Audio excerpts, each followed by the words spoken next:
টুপুর টুপুর বৃষ্টি মাথায় চললেন দাদা ভাই বোনদের নিয়ে মামার বাড়ি। তো এখানে তো যোগ্য দাদা যাচ্ছেন ভাই বোনদের নিয়ে মামার বাড়ি। তো আমরা একটু দেখে আসি আর সাথে ওনার রথটা একটু টেনে আসি। তো সন্ধ্যাবেলা আমরা সবাই রেডি হয়ে বেরিয়ে পড়লাম রথ দেখতে।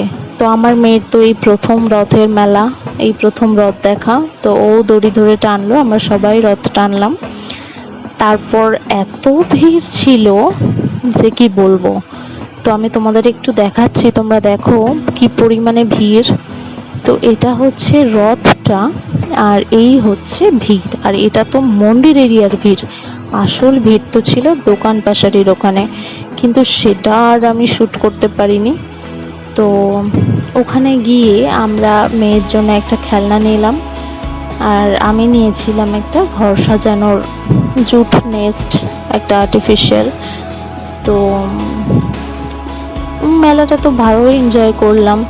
মেলার এরিয়াটা কিন্তু তুলনামূলক ছোটই ছিল, কিন্তু ভিড় এত পরিমাণে ছিল যে কি বলবো। আর যত রাত হচ্ছে তত ভিড় বাড়ছে। আমরা ঢোকার সময় তো তবু কম ছিল, আমরা যখন বেরোচ্ছি তখন এত ভিড় ছিল যে ধারণার বাইরে। আর মেলায় গেলাম আর সেখানে জিলিপি নিলাম না, তাহলে আর কি মেলায় গেলাম। তো জিলিপি একটা মেলার অ্যাট্রাকশন, ইমোশন, যা কিছু বলা যায়। তো আমরা তো জিলিপি নিলাম বাড়ির জন্য, আর ওখানে একটু ফুচকা খেলাম, খেয়ে আমরা বেরিয়ে পড়লাম।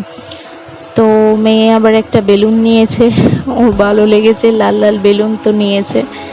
এবার মেয়ে খেলনাটাকে নিয়ে ভাবছে যে এইটাকে কি করে, খায় না মাথায় দেয়। আর পিছনের দড়ি ধরে টেনে যে ওটাকে ছেড়ে দিতে হয় সেটা আরও বুঝে উঠতে পারছে না, দড়ি ধরে টানতে পারছে না, তো তুলে তুলে আছাড় মারছে। প্রথম দিনই ওর মাথার টুপি খুলে ফেলেছে। আর এই যে আমি এটা নিয়ে আসলাম ঘরের জন্য, এটা দেখি একটু লাগিয়ে কেমন লাগে। এটা কিন্তু খুব দারুণ ছিল জিনিসটা, জুটের উপরে যে সুন্দরভাবে একটা করেছে, এটা খুব সুন্দর লেগেছে আমার, যার জন্য আমি নিলাম।